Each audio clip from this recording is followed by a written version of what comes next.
Hello दोस्तों, कैसे हैं आप लोग। आज की कहानी बहुत ही इंटरेस्टिंग होने वाली है, तो हमारे साथ अंत तक जरूर बने रहें। सूटकेस हाथ में पकड़े रेखा जी ड्राइंग रूम में आई तो जगदीश और निधि चौंक कर खड़े हो गए। माँ, अटैची में क्या है? जगदीश ने माथे पर बल डालकर पूछा।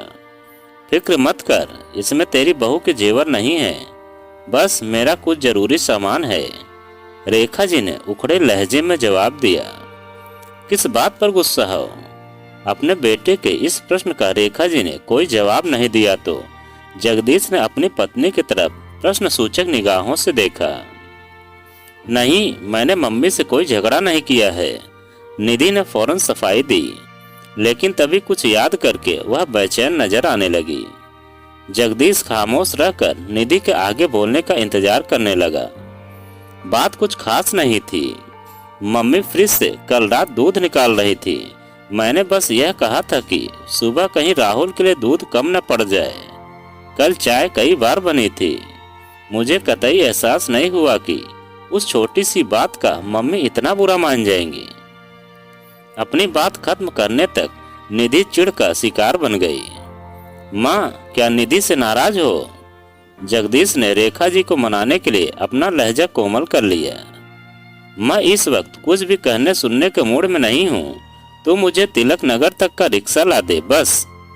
रेखा जी की नाराजगी उनकी आवाज में अब साफ झलक उठी। क्या आप सुधा दीदी के घर जा रही हो? हाँ, बेटी के घर सूटकेस लेकर रहने जा रही हो? जगदीश ने बड़ी हैरानी जाहिर की।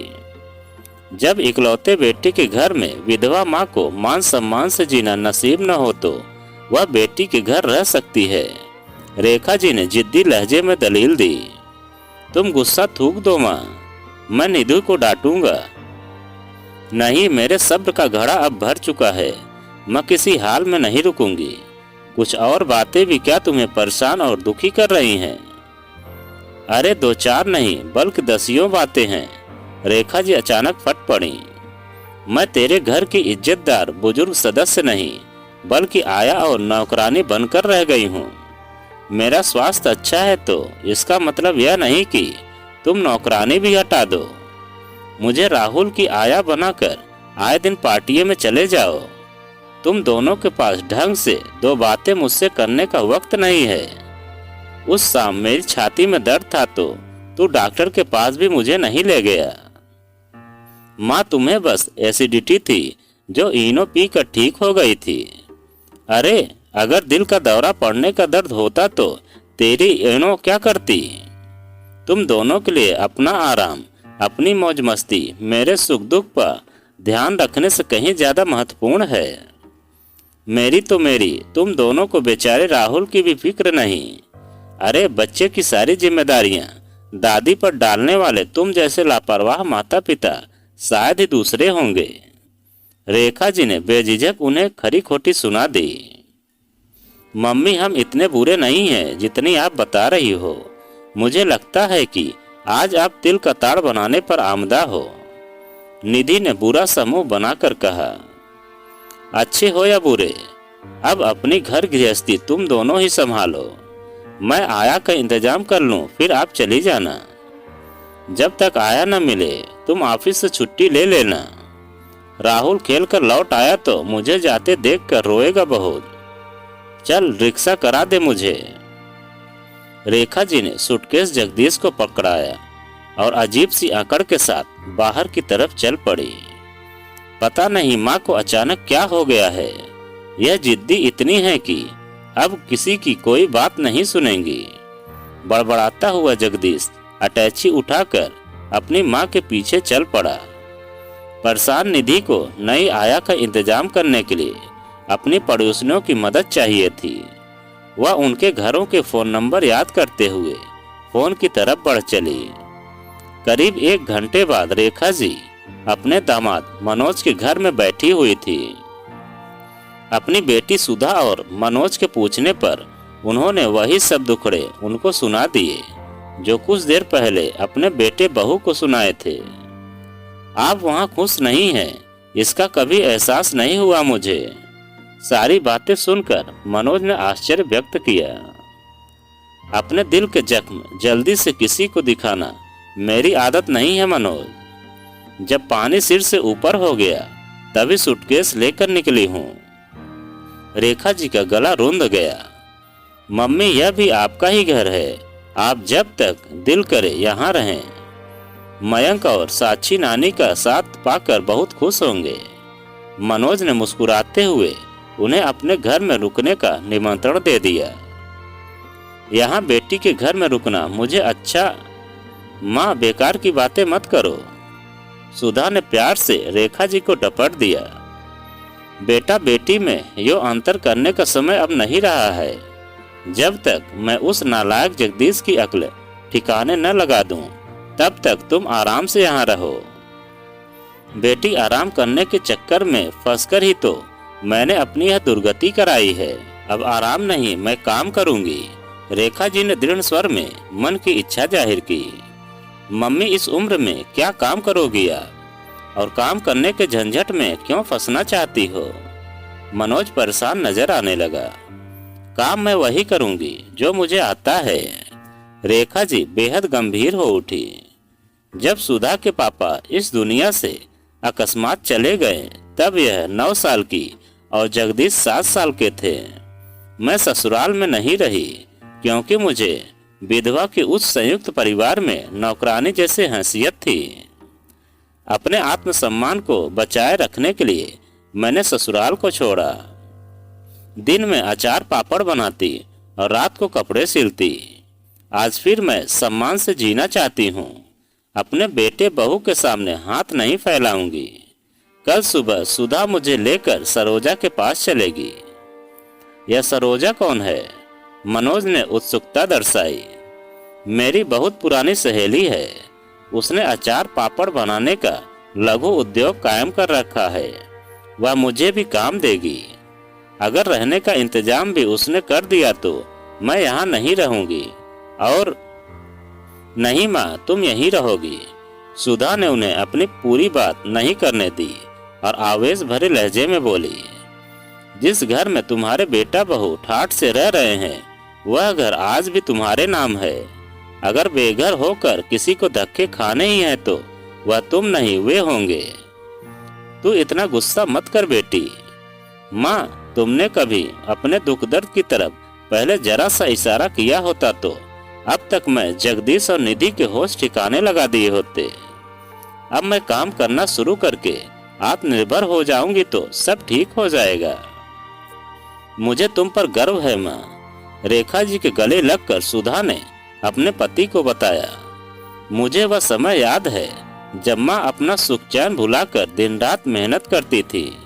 हमें ढंग से पाल पोस कर काबिल बनाने की धुन हमेशा इनके सिर पर सवार रहती थी। आज जगदीश रेलवे में ऑफिसर है और मैं पोस्ट ग्रेजुएट हूँ तो यह माँ की मेहनत का ही फल है। लानत है जगदीश पर जो आज वह माँ की उचित देखभाल नहीं कर रहा है। मेरी यह बेटी भी कम हिम्मती नहीं है मनोज। रेखा जी ने स्नेह से सुधा का सिर सहलाया। पापड़ अचार बनाने में यह मेरा पूरा हाथ बटाती थी। पढ़ने में हमेशा अच्छी रही है। मेरा बुरा वक्त न होता तो जरूर डॉक्टर बनती मेरी गुड़िया। आप दोनों बैठकर बातें करो, मैं जरा एक बीमार दोस्त का हालचाल पूछने जा रहा हूँ। मम्मी, आप यहाँ रुकने में जरा से भी हिचक महसूस न करें। जगदीश और निधि को मैं समझाऊंगा तो सब ठीक हो जाएगा। मनोज उनके बीच से उठकर अपने कमरे में चला गया। कुछ देर बाद वह तैयार होकर बाहर चला गया। उसके बदन से आ रही इत्र की खुशबू को सुधा ने तो नहीं पर रेखा ने जरूर नोट किया। कौन सा दोस्त बीमार है मनोज का? रेखा जी ने अपने स्वर को समान रखते हुए सुधा से पूछा। मुझे नहीं पता, सुधा ने लापरवाह स्वर में जवाब दिया। बेटी, पति के दोस्तों की, उसके ऑफिस की गतिविधियों की जानकारी हर समझदार पत्नी को रखनी चाहिए। माँ, 2 बच्चों को संभालने में मैं इतनी व्यस्त रहती हूँ कि इन बातों के लिए फुर्सत ही नहीं बचती। अपने लिए वक्त निकाल कर बन संवर कर रहा कर कुछ समय वहां से बचाकर मनोज को खुश करने के लिए लगाएगी तो उसे अच्छा लगेगा। मैं जैसी हूँ उन्हें बेहद पसंद हूँ माँ। तुम मेरी फिक्र न करो और यह बताओ कि क्या कल सुबह तुम सचमुच सरोजा आंटी के पास काम मांगने जाओगी? अपनी आंखों में चिंता के भाव लाकर सुधा ने विषय परिवर्तन कर दिया था। रेखा जी काम पर जाने के लिए अपने फैसले पर जमी रहीं। उनके इस फैसले का सुधा ने स्वागत किया। रात को जगदीश और निधि ने रेखा जी से फोन पर बात करनी चाहिए, पर वह तैयार नहीं हुई। फिर सुधा ने दोनों को खूब डांटा। निधि ने उसकी डांट खामोश रहकर सुनी, पर जगदीश ने इतना जरूर कहा, माँ ने कभी पहले शिकायत का एक शब्द भी मुंह से निकाला होता तो मैं जरूर कुछ करता। मुझे सपना तो नहीं आने वाला था कि वह घर में दुख और परेशानी के साथ रह रही हैं। उन्हें घर छोड़ने से पहले हमसे बात करनी चाहिए थी। सुधा ने जब इस बारे में माँ से सवाल किया तो वह नींद आने की बात कहकर सोने चली गई। उनके सोने का इंतजाम मयंक और साक्षी के कमरे में किया गया था। उन दोनों बच्चों ने नानी से पहले एक कहानी सुनी और फिर लिपट कर सो गए। रेखा जी को राहुल बहुत याद आ रहा था, इस कारण वह काफी देर से सो सकी थी। अगले दिन बच्चों को स्कूल और मनोज को ऑफिस भेजने के बाद सुधा माँ के साथ सरोजा जी से मिलने जाने के लिए घर से निकली थी। सरोजा का कुटीर उद्योग बड़ा बढ़िया चल रहा था। घर की पहली मंजिल पर बने हॉल में 15 से 20 औरतें अचार और पापड़ बनाने काम में व्यस्त थीं। वह रेखा जी के साथ बड़े प्यार से मिली। पहले उन्होंने पुराने वक्त की यादें ताजा की। चाय नाश्ते के बाद रेखा ने उन्हें अपने आने का मकसद बताया तो पहले तो वो चौंकी, फिर गहरी सांस छोड़कर मुस्कुराने लगी। अगर दिल करे तो अपनी परेशानियों की चर्चा करके अपना मन जरूर हल्का कर लेना रेखा। कभी तुम मेरा सहारा बनी थी और आज फिर तुम्हारा साथ पाकर मैं खुश हूँ। मेरा दायां हाथ बनकर तुम चाहो तो आज से ही काम की देखभाल में हाथ बटाओ। अपनी सहेली की बात यह सुनकर रेखा जी की पलकें नम हो उठी थी। रेखा जी और सुधा ने वर्षों बाद पापड़ बनाने का काम किया। उन दोनों की कुशलता जल्दी ही लौट आई। बहुत मजा आ रहा था दोनों को काम करने में। कब लंच का समय हो गया उन्हें पता ही नहीं चला। सुधा घर लौट गई क्योंकि बच्चों के स्कूल से लौटने का समय हो रहा था। रेखा को सरोजा ने अपने साथ खाना खिलाया। रेखा जी शाम को घर लौटी तो बहुत प्रसन्न थी। मनोज को उन्होंने अपने उस दिन के अनुभव बड़े जोश के साथ सुनाए। रात को 7 बजे के करीब जगदीश और निधि राहुल को साथ लेकर वहां आ पहुंचे। उनको देखकर सुधा का पारा 7वें आसान पर चढ़ गया। बड़ी कठिनाई से मनोज और रेखा जी उसके गुस्से को शांत कर पाए। चुप होते होते भी सुधा ने अपने भाई व भाभी को खूब खरी खोटी सुना दी थी। माँ अब घर चलो, इस उम्र में और हमारे होते हुए तुम्हें काम पर जाने की कोई जरूरत नहीं है। दुनिया की नजरों में हमें शर्मिंदा कराकर तुम्हें क्या मिलेगा? जगदीश ने आहत स्वर में प्रश्न किया। मैं इस बारे में कुछ नहीं कहना सुनना चाहती हूँ। तुम लोग चाय पियो, तब तक मैं राहुल से बातें कर लूं। रेखा जी ने अपने पोते को गोद में उठाया और ड्राइंग रूम से उठकर बच्चों के कमरे में चली आई। उस रात जगदीश और निधि रेखा जी को साथ वापस ले जाने में असफल रहे। लौटते समय दोनों का मूड बहुत खराब हो रहा था। मम्मी अभी गुस्से में हैं। कुछ दिनों के बाद उन्हें समझा बुझा कर हम भेज देंगे। मनोज ने उन्हें आश्वासन दिया। उन्हें पापड़ बनाने के काम पर जाने से भी रोको जीजा जी। जगदीश ने प्रार्थना की। जो भी इस बात को सुनेगा हम पर हंसेगा। जगदीश, मेहनत व ईमानदारी से किए जाने वाले काम पर मूर्ख लोग ही हंसते हैं।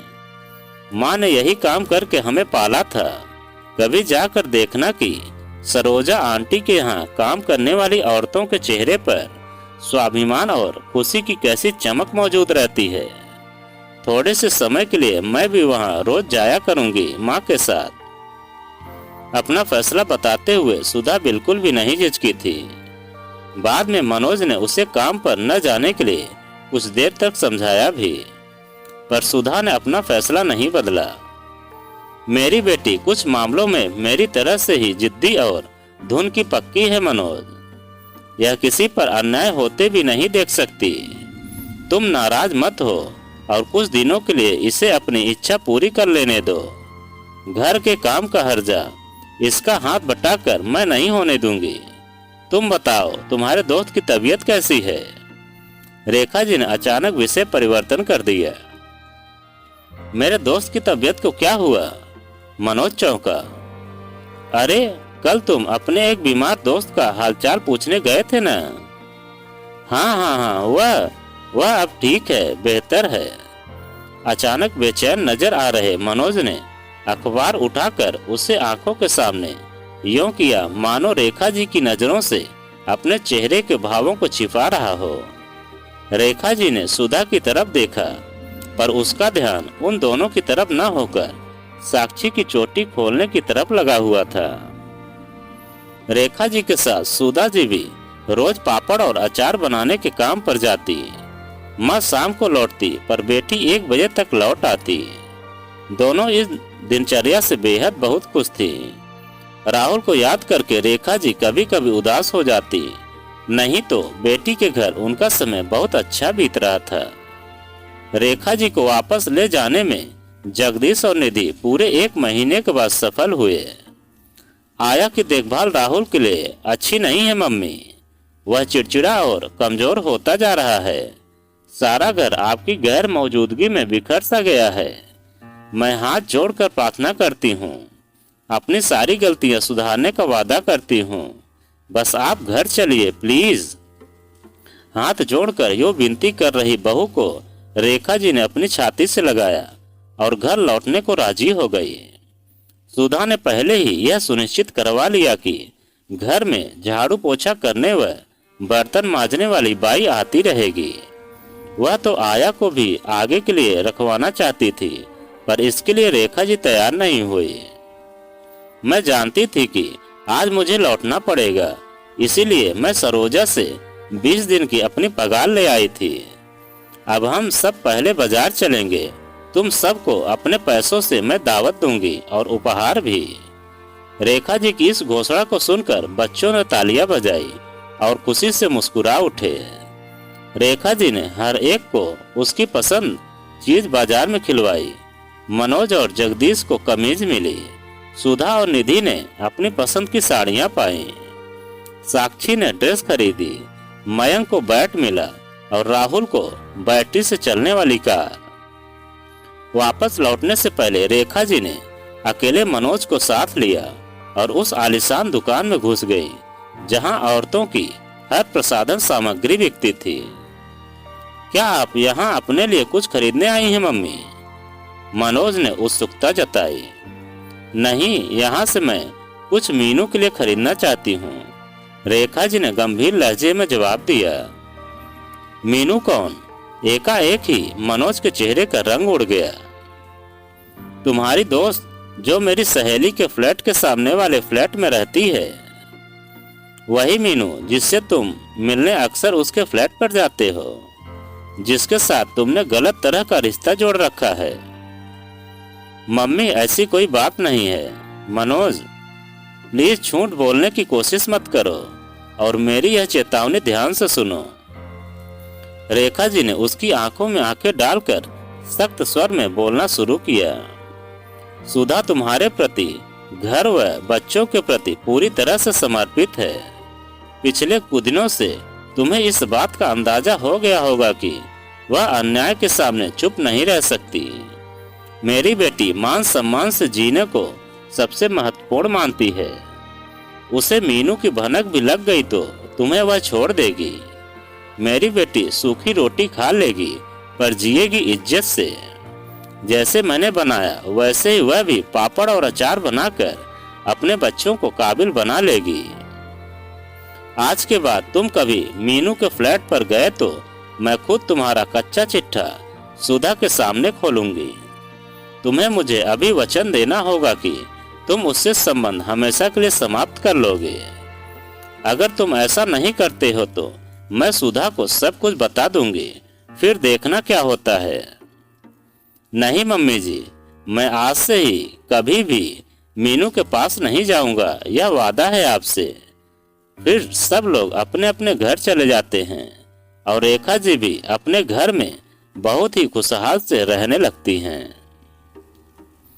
तो दोस्तों, यह कहानी आपको कैसी लगी कमेंट में लिखकर हमें ज़रूर बताएं। और आप अगर हमारे चैनल पर नए हैं तो प्लीज़ चैनल को सब्सक्राइब करें और वीडियो को एक लाइक ज़रूर करें और एक प्यारा सा कमेंट हमें ज़रूर करें।